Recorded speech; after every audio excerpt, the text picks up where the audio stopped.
Hey guys, Constance here. Welcome back to A Good Life Farm. So, I have been working outside pretty much all day today and all day yesterday. I don't know if you can hear that. Thunder. So this morning I mowed the garden. Mr. Smith came out here and weed eated. We got everything looking lovely. I spent all afternoon pruning and all of that. I did see a couple of army worms while I was out there, just little bitty ones. But again, even though there are some pests in the garden, I'm definitely not dealing with the numbers that I've seen in the past. It has been almost effortless this year so far. Knock on wood, as the saying goes. Although, I don't believe in that stuff. So the rain actually just paused. I think it stopped. So I'm going to go ahead and bring you out into the garden and show you a little bit of what we've got going on. I have a feeling this is going to be one of those garden tours that I'm just going to have to film it in segments and do it in between the rain. So let's go out there and take a look.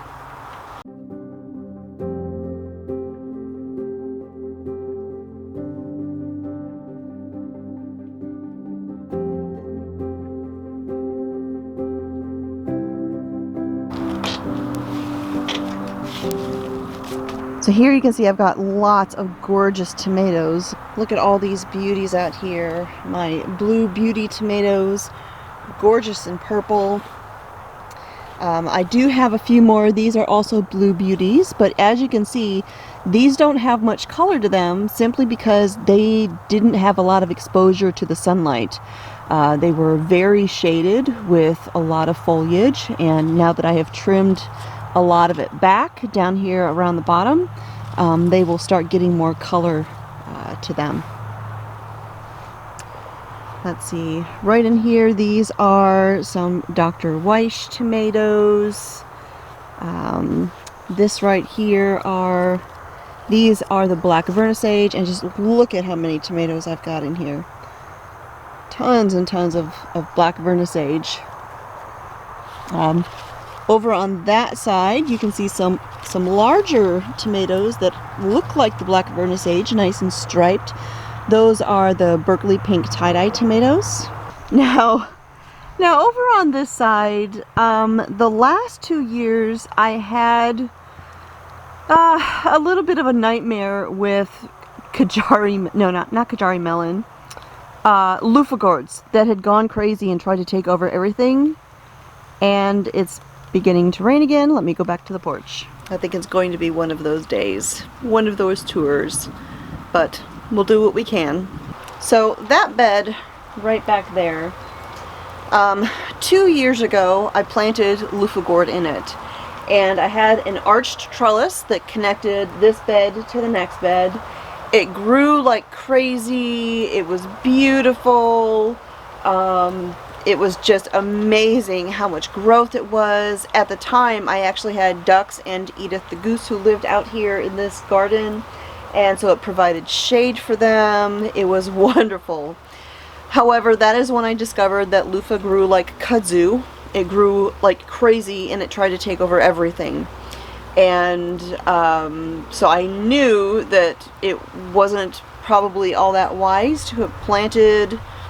Gosh, I think I planted like 6 loofah gourd plants, 3 on each side. It was insanity. Never again. Last year, I planted Kajari melons on this side, in this bed, and I had some things over on the other side. Well, I realized a loofah gourd had actually begun growing out there. And so I thought, well, it's just one. That should be okay. Oh no. It went over the trellis, up the trellis. I had Mongolian giant sunflowers on either end of this bed. It grew up the top of those, took over them. It was just insanity. And so I said, okay, No more loofah gourds out here. If loofah gourds are going to be grown, they will have their own space, and they do. They have a trellis over there that I set up, and I've got the little seating underneath there, so that when it eventually grows, it'll have a nice shaded area to sit and have my morning coffee. Well, I did it again. You probably can't see it from here, but all of that green right in the middle, it's vines. It is Cucumelon. Now, I've never grown Cucumelon before, and Mr. Smith wanted to give Cucumelons a try, so I put one Cucumelon plant in there over on the other side, and I figured it can grow up that side of the trellis, and then I'll use this side of the trellis for my Israeli melons. You guys, I didn't realize that Cucumelons grew just about as bad as the loofah gourds. The only saving grace is that the vines are so thin and spidery that they're easy to just kind of pull off and get out of the way. So I'm absolutely pruning them back. We didn't really need a ton of Cucumelons. We just wanted to have some for Mr. Smith to give a try and taste them. So I'm pruning like crazy because they're going nuts. I had no idea. So I have learned that lesson, that next year, if Mr. Smith does like the Cucumelons, like the loofah, I will give it its own space so that I don't have to worry about it taking over everything again.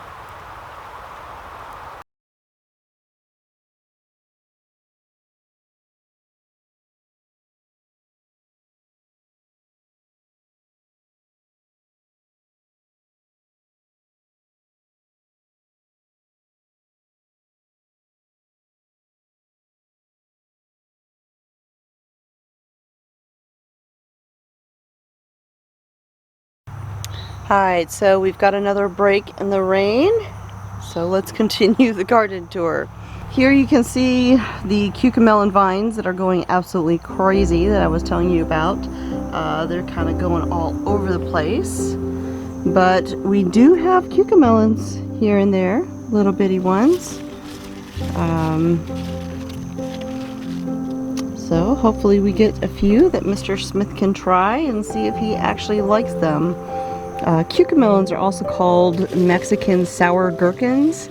I do not like sour things at all, so I've never really had an interest in these, but Mr. Smith likes things with a little bit of tang to them, so we're kind of giving them a try for him. The tomatoes over here are doing good as well. We still don't have any tomatoes that have ripened yet, not any, but there are a few that look like they're starting to deepen in color, so I think we'll have some before too long.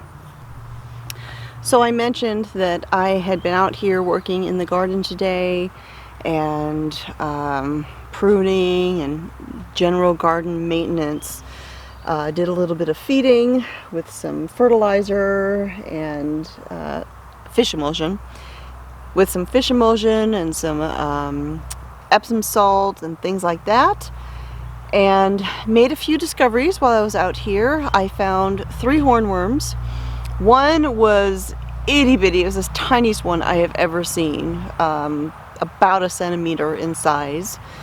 The second one was a good 2 inches long or so, which I promptly fed to the chickens. The little bitty one, I just squished it. And then I found another one, and if you saw my video the other day about my garden assassin that I had discovered, I found an assassin bug over in the farthest bed from here, closest to the driveway, who had found a hornworm. Well, as I was going through here, I saw something brown and kind of heavy looking hanging in the tomato plants, and I'm like, what in the world is that? Trying to see, is that a is that a cocoon? What is that? So when I looked and I got a good look at it, I realized it was another dead hornworm. Something got it. My guess is maybe another assassin bug, but it was definitely dead. And actually, while I'm sitting here looking at the dead one, I noticed another one. So right in here, you see the dead one hanging there? I know it's really disgusting, but I didn't want to touch it. Well, look at the tomato right next to it. Check out the stem. See that there? Mm-hmm. So I'm gonna go grab my glove and get that little booger and toss it out to the chickens.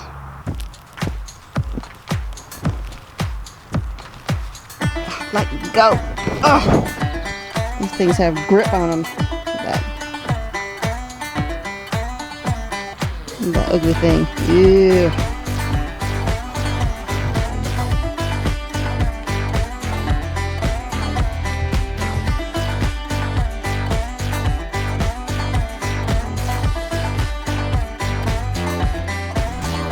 And there they go. Alright, so one of the chickens got a lovely treat. So the plant here that the two hornworms were on are Mr. Stripey tomatoes.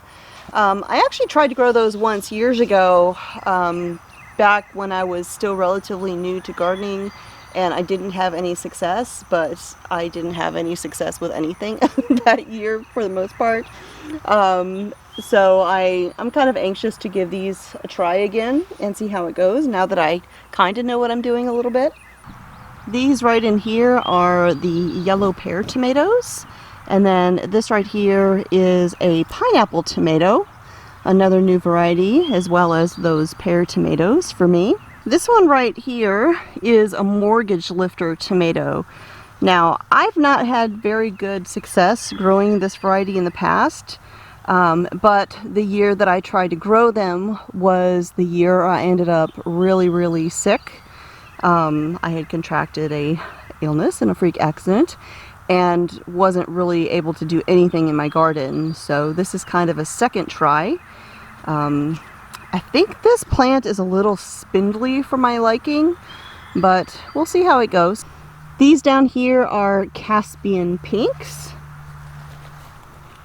Old German tomatoes, and then this plant in here, these are Cherokee purple tomatoes. I don't think I've grown these before either.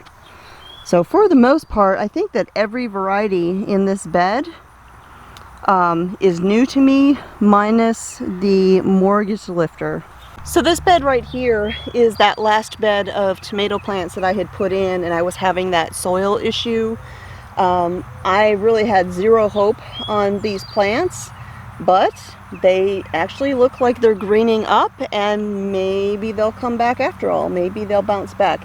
All of these tomatoes in this bed were paste tomatoes, orange icicles, Hungarian hearts, tachi, and Amish paste tomatoes. So this whole bed was paste tomatoes.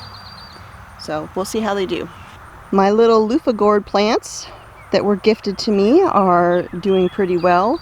This soil was, that depleted soil as well. And so I have been feeding them with some fish emulsion, the good stinky stuff, and they seem to be doing all right. So this bed down here is all mostly peppers.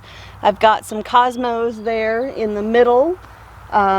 I've got a few peppers here and there. This variety right down here in the front, though, has produced way faster than any other variety. These are the Buena Mulata peppers. They're a lot like a cayenne pepper, except they are purple. Check out all of those. Now these are similar to the Chinese 5 color in that they will start purple and then gradually turn red when they're fully ripened. And you can harvest them at any time. You can harvest them when they're purple, but the flavor is more developed, of course, if you wait until they are ripened. Over here, right next to them, I have some cayenne peppers. You can see a few of them down in there. Now this one is a little bit shaded from the Cosmos, but this is one that the tag kind of got messed up. I think it was the peach rush peppers. So we'll see when they grow what they are. Thankfully, almost every variety of pepper that I'm growing this year is different. The only two that look alike are the nata pinos and the jalapenos. They look exactly the same, except of course the nata pinos don't have heat. But every other variety that I've grown this year are different. This one right here is a jalapeno. I've got a couple little babies right in there. This one's a Chinese 5 color, and I've got my first little pepper right in there. This one right here is a touchdown bell pepper. Over here we have Brazilian starfish peppers. We don't have any peppers over here yet. That one over there is a lilac bell pepper, which interestingly I noticed that some of the stems are actually purple, so that's kind of makes it easy to figure out which is which. This one over here is another touchdown bell pepper, and I've got my first pepper right down in there. This one here on the end is a touchdown bell pepper, and we've got some peppers starting. And then this last one over here is a jalapeno, and I can see my first jalapeno pepper in there. Okay, down here at the bottom, I didn't really have anything in this corner, and so I had started some ground cherries, and so I just went ahead and stuck them down in here just to fill that space. And I noticed earlier when I was in here working that I saw my first ground cherries starting to grow.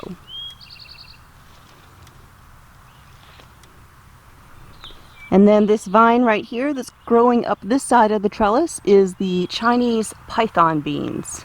Over here we have a nubsy.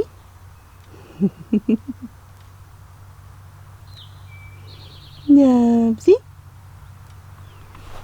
Over on this side of the trellis I have the Armenian striped cucumbers, and I've actually had to kind of trim back some of the bee balm that I have in here because it was really kind of taking over this end of the bed. So I trimmed it back to make sure that these cucumbers could get some sun. And I think I may actually need to trim it back a little bit more because it's really filling out this corner. And then over here on this side, this is the Chicago pickling cucumbers that will come up this trellis. Now these tomatoes right here, the tag said Hungarian hearts.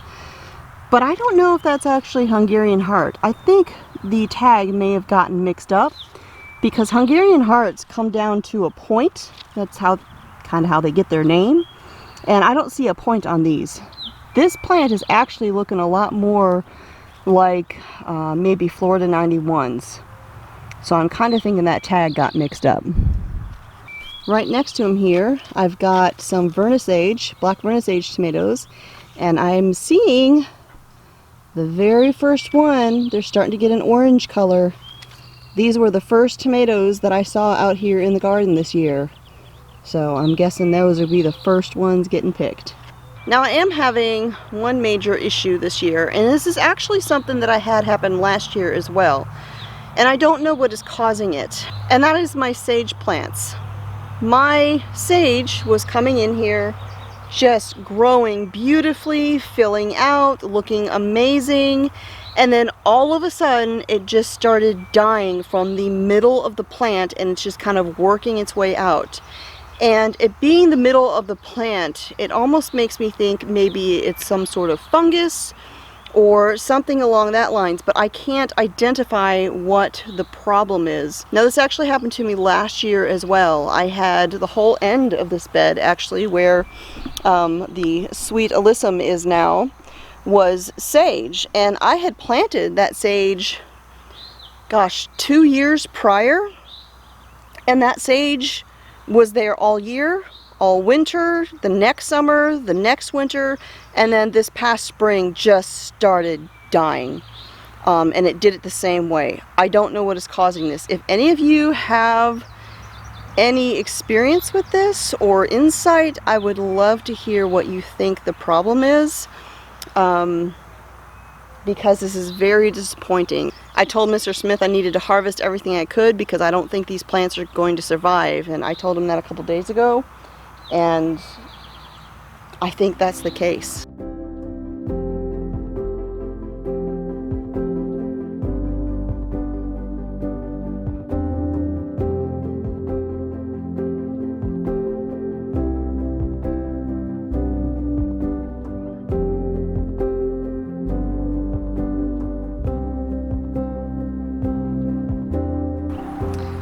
So my dahlias here are getting ready to open. I've got buds all over the place in here. And then this is the Mystic Illusion dahlia. It has this beautiful deep purple foliage and butter yellow flowers. Just stunning. I've already had a couple so far this year, and then there's more buds forming all over the place. And that is my fiery colored lantanas right there. I've got those in a couple different colors here and there around the garden.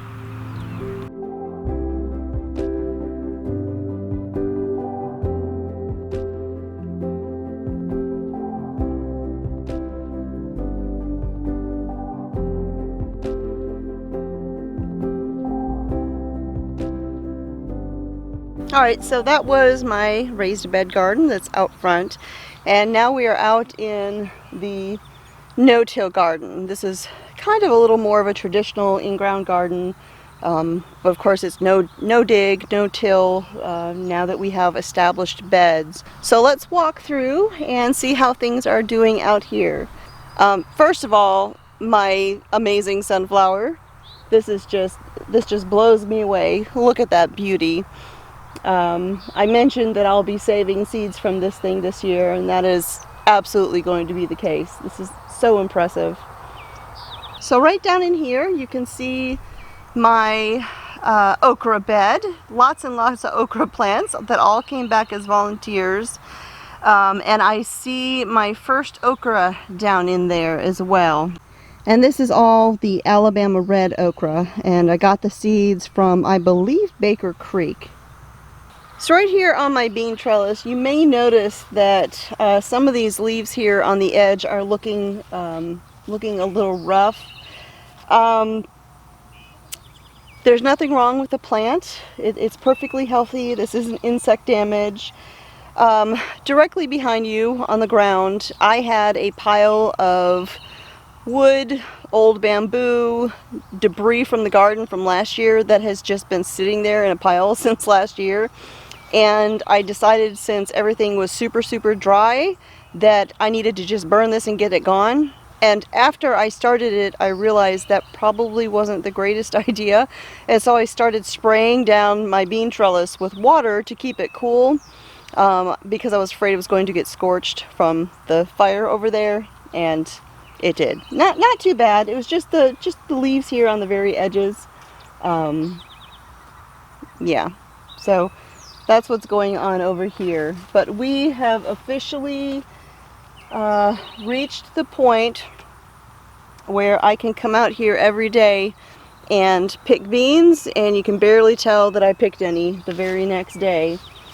These right here are the purple pod pole beans. Very prolific growers, and I love the fact that they're purple because it makes them so easy to find in all of this greenery. So that's what's on this side of the trellis. Over on this side, I have got NT half runners, and they are just beginning to produce. Now, when I grew these last year, these grew really well, just like the purple pod pole beans, but they do start a little bit later than these. These start right away, and then these are playing catch up. But now I do actually have to do a slight modification to this bean trellis setup. I love this. I love how it's going over the path and I can just walk right through it. But the weight of all of these beans pushing down on it takes this A-frame that was kind of straight and starts sinking it in like this, making it really, really narrow and hard to get in there and see what I'm doing. So the other trellis, I already did this, and you can actually see it right there. I took some pieces of wood, I cut a notch out of each end, and then I pushed the trellis apart and used it as a brace to hold it open and basically make a giant A. And so I'm going to have to do that to this one as well. I did it over there first because I put both sides of that trellis in the same bed, and so it was even more narrow than this one, but this one is still starting to do that as well, and so I'm going to have to do it here too. Oh, look right here. So I just saw my very first little watermelon. This is Crimson Sweet Watermelon, and I've got it growing here underneath the okra because I felt like that was nice and shaded and it could just kind of spread out under here. Over here on this side, this is that patch of Tulsi basil that just kind of comes back every year, and I had noticed a random zinnia right in the middle of it. This is actually a Persian carpet zinnia. They're all kind of yellow and orangey and red, but the color variation, the patterns, will vary from flower to flower. So this is actually kind of exciting to see. These kind of grew on me. I didn't like them at first because they were so small, but then the colors and the variation within them kind of sold me on these. So I'm happy to see this volunteer come back as well. So right in there you can see my bean trellis and how I have it supported with the pieces of wood. Those are just some 2x3s and they do the job. So now I can actually get in there and see what I'm doing. So I get a lot of questions about these chickens who live out here in my garden. People want to know what kind they are. These are Japanese black-tailed white bantam chickens. And they were given to me by a friend who lives here in Alabama. I had wanted to have some little chickens to live here in my garden. And I wanted bantams because, you know, they can come through here. They might scratch a little bit on the ground or dust themselves and make little spots in like the straw, the mulch. But for the most part, they're really not going to hurt anything. They're too small. They're going to eat bugs. They're going to fertilize by leaving their droppings behind. But they're not really going to damage anything. Now over in the corner of the garden here, I have a run for them that's completely enclosed.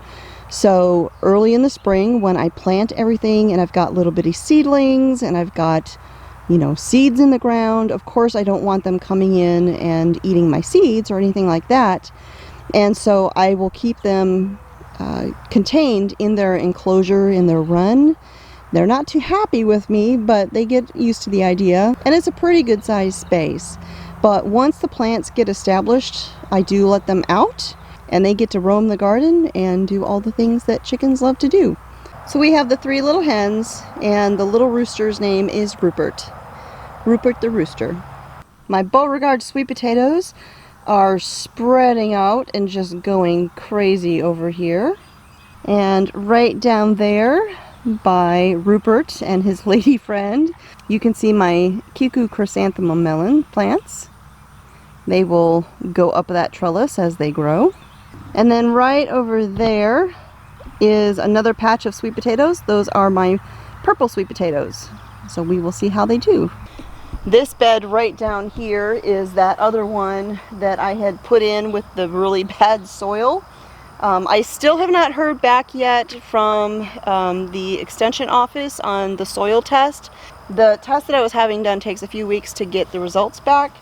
So hopefully we can get some answers as to what exactly was going on here, but it was pretty obvious that it was a deficiency of some sort, basically depleted soil, because as soon as I started feeding them with the fish emulsion and all of that, what was sickly and yellow has kind of bounced back. Now chances are these tomato plants won't produce like my other ones will, the ones that were in the established beds with good soil. But it does look like they are going to at least do something. I wasn't expecting anything out of these. Because when a plant gets a bad start like that, it will often stunt it so that it just never fully recovers and produces. But it does look like they're trying, and I do have some tomatoes out here. and so at least it's not a total loss. Alright you guys, so the weather actually cooperated, and it looks like I was able to get this garden tour filmed, although I'm starting to feel a couple of sprinkles here and there, so I think it's perfect timing. So thanks for joining me here again for another garden tour. As always, if you are new here, I try to do these every single week all through the garden season, as long as the weather allows me to do them. And I share everything that's going on in the garden, the ups and the downs, the challenges and the successes. So thanks for hanging out with me here again at A Good Life Farm. I will talk to y'all next time.